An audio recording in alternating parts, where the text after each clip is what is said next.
আজ সোমবারের দিনে বাড়াতে আল্লাহর এই জিকিরটি ৭০ বার করুন।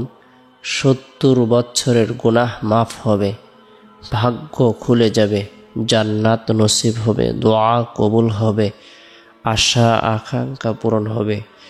সোমবারের দিন অত্যন্ত বরকতপূর্ণ একটি দিন, ফজিলতপূর্ণ একটি দিন, মাহাত্ম্যপূর্ণ একটি দিন, তাৎপর্যপূর্ণ একটি দিন।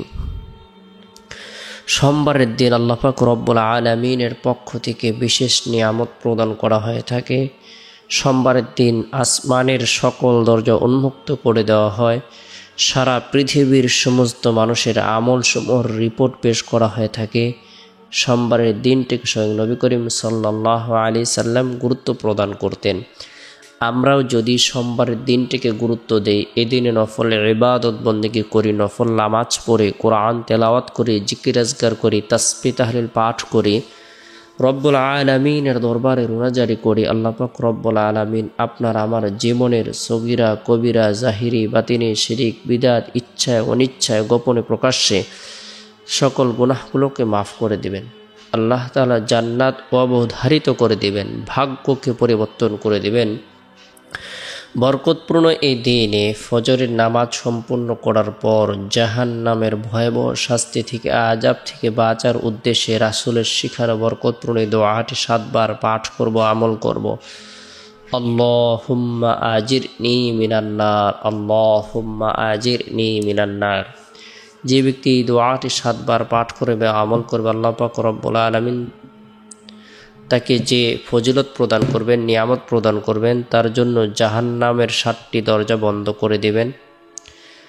এই দোয়াটি ৭ বার পাঠ করব, আমল করব। এরপরে সোমবারের দিন জোহরের নামাজ সম্পন্ন করার পর নিরিবিলি এক পরিবেশের মধ্যে বসে তওবার নিয়ত গুনাহ মাফের উদ্দেশ্যে ৭০ বার ইস্তিগফারের আমল করব। আস্তাগফিরুল্লাহ রাব্বি মিন কুল্লি যামবি ওয়া আতুবু ইলাইহি। এরপরে গুরুত্ব সহকারে আল্লাহ পাক রব্বুল আলামিনের এই জিকিরটি ৭০ বার করব। সুবহানাল্লাহি ওয়া বিহামদিহি, সুবহানাল্লাহি ওয়া বিহামদিহি। যে ব্যক্তি আল্লাহর এই তাসবিহটির জিকির করবে, যদিও তার গুনাহ সমুদ্রের ফেনা পরিমাণ হয় না কেন, তবু আল্লাহ পাক রব্বুল আলামিন তার গুনাহকে মাফ করে দেবেন, তার ভাগ্যকে আল্লাহ তাআলা খুলে দেবেন। সে আল্লাহ তাআলার কাছে যা কিছু কামনা করবে, বাসনা করবে, সেটা যদি তার জন্য কল্যাণকর হয়, আল্লাহ তাআলার সাথে সাথে প্রদান করবেন। সুবহানাল্লাহি ওয়া বিহামদিহি আমরা আমল করব। এরপরে হাত উত্তোলন করে আল্লাহ তাআলার দরবারে রোনাজারি করব, আল্লাহ তাআলা যেন আমাদের জীবনের ৭০ বছরের গুনাহকে মাফ করে দেন। আল্লাহ তাআলা যেন আশা আকাঙ্ক্ষাগুলো, হাজতগুলোকে পূরণ করে দেন। এরপরে সোমবারের দিন আসরের নামাজ সম্পূর্ণ করার পর সুবহানাল্লাহ ৩৩ বার, আলহামদুলিল্লাহ ৩৩ বার, আল্লাহু আকবার ৩৪ বার এই তাসবিহ তাহলিল তাকবীরগুলো পাঠ করব।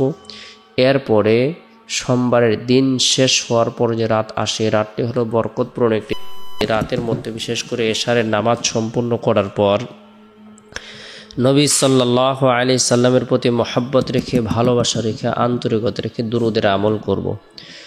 আল্লাহুম্মা সাল্লি আলা মুহাম্মাদিন আবদিকা ওয়া রাসূলিকা ওয়া সাল্লি আলাল মুমিনিনা ওয়াল মুমিনাত ওয়াল মুসলিমিনা ওয়াল মুসলিমাত। যে ব্যক্তি এই দুরূদের আমল করবে, আল্লাহ পাক রব্বুল আলামিন তাকে প্রচুর নিয়ামত প্রদান করবেন। আল্লাহ তাআলা তাকে ধনী এবং সুখী বানিয়ে দিবেন। আল্লাহ তাআলা তাকে চিন্তা ও পেরেশানি থেকে নিরাপত্তা দান করবেন। আল্লাহ পাক রব্বুল আলামিন তার দোয়াকে কবুল করবেন। এই দুরূদের আমল করবে। এরপরে রাতে যথাসময়ে আল্লাহর নাম নিয়ে ঘুমিয়ে যাব। ঘুমানোর পূর্বে এই দোয়াটি আমরা পাঠ করব, আল্লাহুম্মা বিসমিকা মুতু আহিয়া। চেষ্টা করব রাতের ৩য় অংশে ঘুম থেকে জাগ্রত হয়ে তাহাজ্জুদের নামাজ পড়ার জন্য। আল্লাহ পাক রব্বুল আলামিন আমাদের সকলকে বুঝার আমল করার তৌফিক দান করুক।